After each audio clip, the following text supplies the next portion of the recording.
Welcome to NMS academy. இந்த video செஷனில் நம்ம பார்க்க போகிற topic contribution of Henri Fayol towards public administration. Henri Fayol public administration எந்த மாதிரியான கான்ட்ரிபியூஷன் கொடுத்துருக்காரு அப்படின்றது தான் இந்த டாப்பிக்கில் பார்க்க போகிறோம். Henry Fayol actually born in Istanbul in Turkey in 1841. Later he settled in France and worked as an engineer in a mining company. Right, based on his experience in a mining company, he saw various approaches in managerial function. He wanted to introduce that also. So for that, what he done, he actually published a book called General Industrial Administration in 1914. 1914 ஒரு book publish பண்ணுறாரு. Okay, general industrial administration ஒரு subject, ஒரு book, right. So அதில் managerial ஃபங்க்ஷன்ஸை improve பண்ணணுன்ற ஒரு கருத்தை முன்வைக்கிறாரு. அதுதான் பிற்காலத்தில் மாடர்ன் தியரி ஆஃப் மேனேஜ்மெண்ட்டாக மாறுது. Okay, so the theory of management in his book is also called as Fayolism. அதுதான் ஃபாயல்ஸ் கிளாசிஃபிகேஷன் ஆஃப் மேனேஜ்மெண்ட்டுன்னு நம்ம படிக்கிறோம், right. So in this theory of management, he introduced 5 primary functions and 14 principles of management. So regarding this Fayol's classification, okay, what are the classification according to Fayol? Means he classified number 1 business functions, number 2 managerial function, number 3 quality required for managers, then number 4 14 principles of management. So this is called Fayol's classification. Now we will go to the first topic called business function. So business functionல என்ன மாதிரியான ஆக்டிவிட்டீஸ்லாம் அது refer பண்ணியிருக்காருன்னு பார்த்தீங்கன்னா, number 1 activities that related to production, உற்பத்தி சார்ந்த விஷயங்கள். Then commercial activities, that is nothing but it is a buying and selling of goods. Then financial activities, it is nothing but optimum utilisation of resources. Then security activities, it is nothing but protection of security to the men and material in an organization or an enterprise. Then accounting practices, it is nothing but a systematic record of transactions, that is accounting principles, particularly recording of bookkeeping, right. So இதெல்லாம் ஒரு பிஸ்னஸில் இருக்கக்கூடிய மேஜரான ஃபங்க்ஷன்ஸ்னு பேசுகிற production, then commercial activities, trading activities, financial activities, security activities and accounting practices or activities, right. This is the first topic called business functions or first classification. When come to the second classification, that is managerial functions, he identified 5 principles. 5 principles முன்வைக்கிறார். ஒன்று planning, ரெண்டாவது organising, third one is commanding, fourth one is coordinating, fifth one is controlling. So planning means every one knows what to do in the next, right. It is the first task of the manager. Manager அப்படின்னா கண்டிப்பாக திட்டமிடணும், நம்ம என்ன பண்ண போகிறோம். இப்போ production manager அப்படின்னா உற்பத்தி பண்ணணும், எவ்வளோ உற்பத்தி பண்ணணும், எவ்வளோ டைம்குள்ளே முடிக்கணும் அப்படின்ற ஒரு விஷயங்களை கண்டிப்பாக முன்கூட்டியே ஒரு விஷயத்தை பிளான் பண்ணி ஆகணும் இல்லையா. திட்டமிடுதல்ன்றது ரொம்ப முக்கியமான விஷயம். அதுதான் ஃபஸ்ட்டு மேனேஜரல் ஃபங்க்ஷனாக கொடுத்துருப்பார். Number 2 organising. ஆர்கனைசிங்கிறது that is organising all the forces or factors towards accomplishing a certain objective or a goal. So organizing is an important managerial functions. Then third one is commanding, that is authority over his subordinate. As a manager, he has to command over his department or his work, right. Then fourth one is coordinating. He has to coordinate all the factors to perform their duties also. ஸோ ஒருங்கிணைத்தல் அப்படின்றது ஒரு முக்கியமான function. Then last one is controlling, கட்டுப்பாட்டுக்குள்ளே கொண்டு வர்றது. Every one should work under his managerial task, right.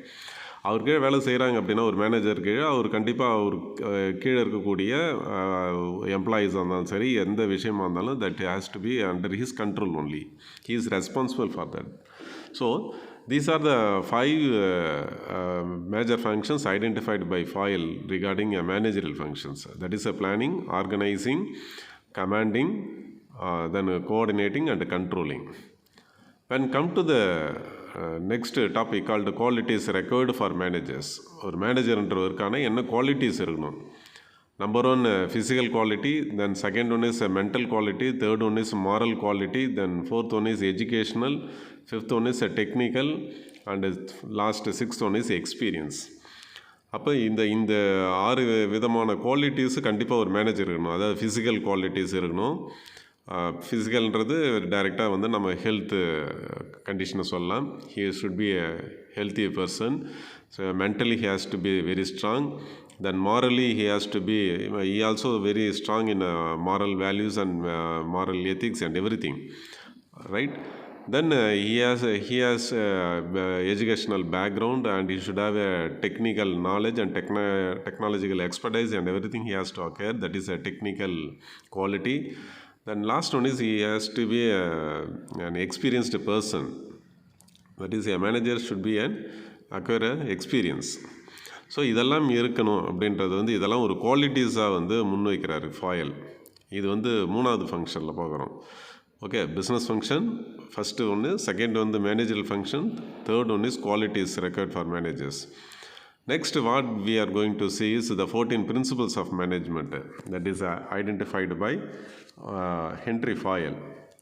So 14 principles of managementல எதெல்லாம் நம்ம பிரின்சிபல்ஸாக கொண்டு வந்திருக்காரு பார்த்தீங்கன்னா, number 1 division of work, first principle. Second one is authority and responsibility. Third one is discipline. Fourth one is unity of command. Fifth is unity of direction. Sixth one is subordination of individual interest to general interest. Seventh one is remuneration of personnel. Eighth one is centralization and decentralization. And ninth one is scalar chain. 10th one is order. 11th one is equity. Then 12th one is stability of personnel. Then 13th one is initiative. 14th is team spirit. These are the 14 principles put forwarded by Henry Fayol. That is, this is called the 14 principles of management. அதில் division of ஒர்க்னா என்ன? So it is everyone knows that a work has to be divided into several tasks that leads to specialization as well as increase in efficiency, right? ஒரு வேலையை ஒரு குறிப்பிட்ட ஒரு வேலையை வந்து பிரித்து கொடுக்கும்போது அதில் கண்டிப்பாக ஒரே ஒர்க்கை திரும்ப ரொட்டீனாக ரிப்பீட் பண்ணும்போது ஒரு எம்ப்ளாயி வந்து அதில் வந்து ஸ்பெஷலைஸ் ஆகிறாரு. அதனால் வேஸ்ட் ஆஃப் டைம் வேஸ்டேஜஸ் குறையுது, எஃபிஷியன்சி இன்க்ரீஸ் ஆகுது. ப்ரொடக்ஷனாக இருந்தாலும் சரி, ப்ரொடக்டிவிட்டி இன்க்ரீஸ் ஆகுன்றது தான் நம்ம டிவிஷன் ஆஃப் ஒர்க்கை முன்வைக்கிறது. ரெண்டாவது பார்த்திங்கன்னா authority and responsibility. Authority, what is called authority? That is, it is nothing but right to give command, right? That is, a command over the organization or enterprise is very, very important. இப்போ அத்தாரிட்டின்னு ஒன்று இருக்கணும். அடுத்தது வந்து responsibility. That is obligation of what is called employees towards performing duties. So it is everyone's responsibility to do their duty in an organization or an enterprise. அப்போ authority and ரெஸ்பான்சிபிலிட்டின்றது முக்கியமான ஒரு விஷயம் மேனேஜ்மெண்ட்டை பொறுத்த வரைக்கும். Third one is discipline. Discipline means every one knows every worker or every one in the organisation has to follow the rules and regulation of the organisation. என்ன ஆர்கனைசேஷனில் என்ன நடைமுறை இருக்கோ, என்ன சட்ட நடைமுறைகள் இருக்கோ அதை ஃபாலோ பண்ணணுன்றது தான் வந்து நம்ம டிசிப்ளினில் பார்க்குறோம். Next is unity of command. Unity of command means all the what is called everyone in the organization work under the single authority or single boss, and everyone has to report to the boss only. That is called unity of command. Single authority என்றது தான் நம்ம இங்கே பார்க்குறோம், right? And next is what is called unity of direction. What is called unity of direction? That is, every effort of the organization should be in the same direction. எந்த ஒர்க்காக இருந்தாலும் சரி, யாருடைய டிபார்ட்மெண்ட்டாக இருந்தாலும் சரி, எந்த எம்ப்ளாயாக இருந்தாலும் எல்லாரும் ஒரு குறிப்பிட்ட ஒரு நோக்கத்துக்காக தான் வேலை செய்கிறோம், அது பிஸ்னஸ்க்காக தான் வேலை செய்கிறோம் அப்படின்ற ஒரு எண்ணம் வரணும். அதுதான் வந்து யூனிட்டி ஆஃப் டைரக்ஷன்றது. தென் சிக்ஸ்த்து பார்த்திங்கன்னா subordination of individual interest to general interest. It is nothing but everyone here formally they have to work under a single umbrella, right? So that means தனிப்பட்ட ரீதியான வெறுப்பு இல்லாமல் எல்லாருமே வந்து ஒரு குறிப்பிட்ட ஒரு பிஸ்னஸ்னுடைய வளர்ச்சிக்காக தான் பாடுபடணும் அப்படின்றத சொல்கிறது தான் இந்த subordination of individual interest to general interest. That is all of the decisions are taken for the organization benefit only அப்படின்றத மைண்டில் கண்டிப்பாக எல்லாருக்கும் இருக்கணும் அப்படின்றது தான் நம்ம 6th பாயிண்டில் பார்க்குறோம். Seventh பார்த்தீங்கன்னா remuneration to employees. This is talks about the remuneration as well as salaries that is distributed to the employees. அப்போ சம்பளம் எப்படி இருக்கணும்? Employees are given a fair and equitable salary. Fair means it is nothing but what he deserve. an employee receive a salary, சம்பளம் வாங்குறாங்க அப்படின்னா அவங்களுக்கு என்ன ஊதியமோ அதுக்கேற்ற ஊதியத்தை கொடுக்கணும் அப்படின்றது தான். What he deserve that should be paid to them.